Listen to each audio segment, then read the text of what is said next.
I was just thinking we have different names for days of the week other than Monday, Tuesday, Wednesday, etc. For instance, a lot of people call Wednesday hump day, as you probably know. Why? Because you're halfway through the week, towards the weekend. That's always struck me as really kind of strange. If you really had to always look forward to the weekend, then clearly you were not enjoying what you were doing at work. I'm not saying that everybody is able to be in a position to enjoy their work, but there are, as we'll talk in the future, there are ways and means to approach that. And then, of course, today is the beginning of the weekend. Friday, of course. Here it's the beginning of the weekend. When I worked in Saudi Arabia, guess what? It was Wednesday that was the beginning of the weekend because the weekend there was Thursday and Friday, and so on and so forth. So I'm just a few comments on that. We got a little bit of rain just recently. It wasn't a tremendous amount, but I'll take it. I'll take any amount of rain that we can get right now because we definitely need some rain. Although the lakes and the ponds around here are still fairly high. So there we are, coming into the weekend. We have great reading, actually, and our writer has called it Never Lost. Now, we got to explain some of these things because never lost can be totally misinterpreted. Christian Larson, who was a well-known figure in the religious scene, spiritual scene in the 20th century, in the Pathway of Roses, actually on page 154, said, "Faith never grieves because it knows that nothing is lost. Faith never grieves because it knows that nothing is lost." And Ernest Holmes says very much the same thing. There is no loss. Nothing can be lost. Nothing can be misplaced or forgotten. And that's in The Science of Mind on page 5114, paragraph 4. I sometimes change the quotes a little bit, hopefully not without changing the meaning. Let's have the reading and then we'll come back and we'll discuss these comments because when taken at face value, they can be misinterpreted, correct? This is kind of a cool story. In 2021, Paul Grisham received a surprise package in his mailbox. It was the brown leather wallet, contents intact, that he lost in, get this, 1967 while serving at McMurdo Sound Station in Antarctica as a Navy meteorologist. He says, "I was just blown away." And he told this to a reporter from the San Diego Union Tribune. Here's the story of how it happened. When contractors demolished a building at the southernmost town on Earth, McMurdo, they spotted the wallet behind a locker.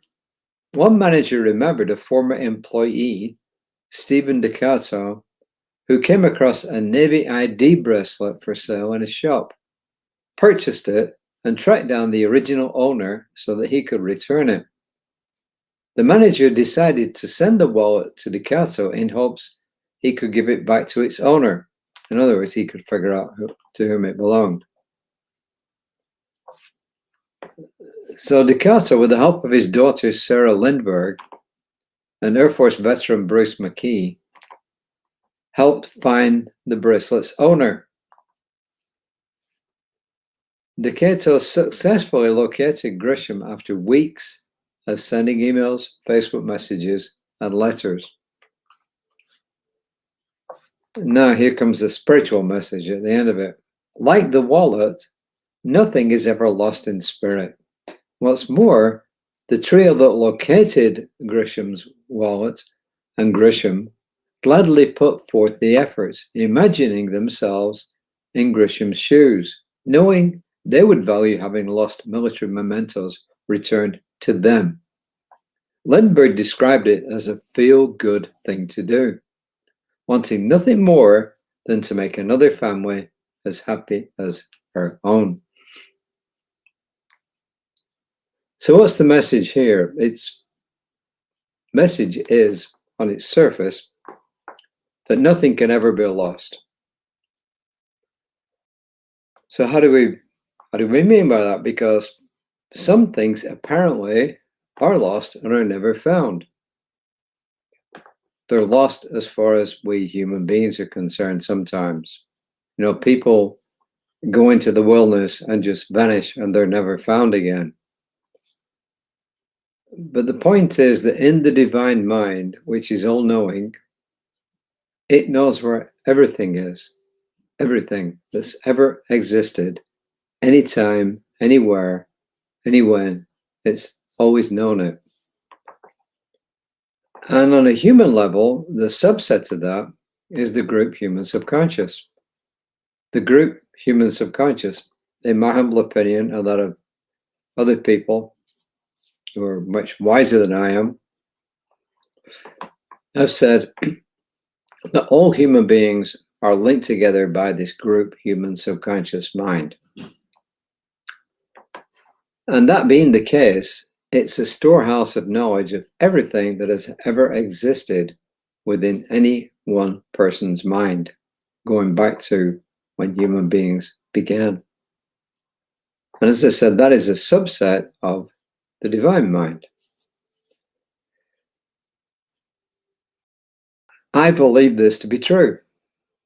I believe that in this sense, nothing is ever lost because something somewhere knows it. Why do I believe this? Because I see instances all the time that tell me everything is connected. Everything.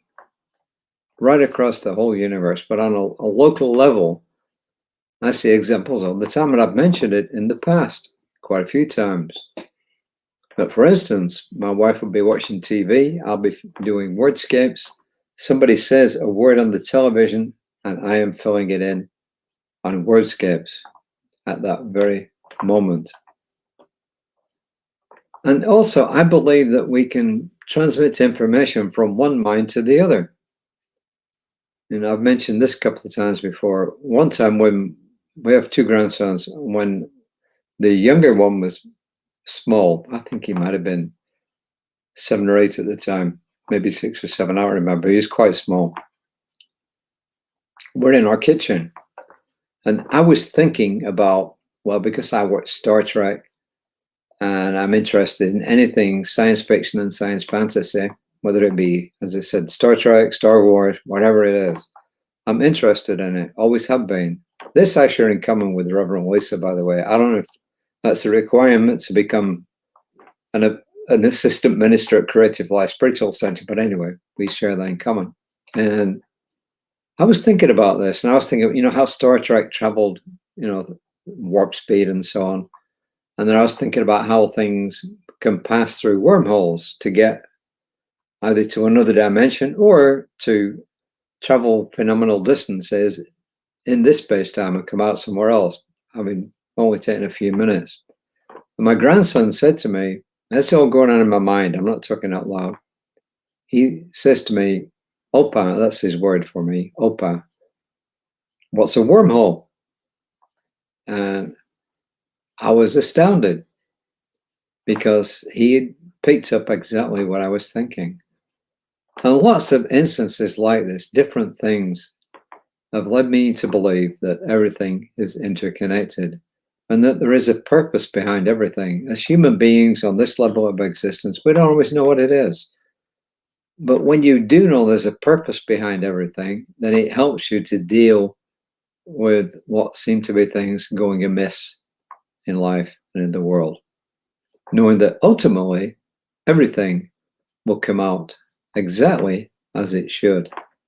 We don't know how, but this divine mind, the one that is responsible for bringing about the manifestations in our spiritual mind treatments, it's the same divine mind.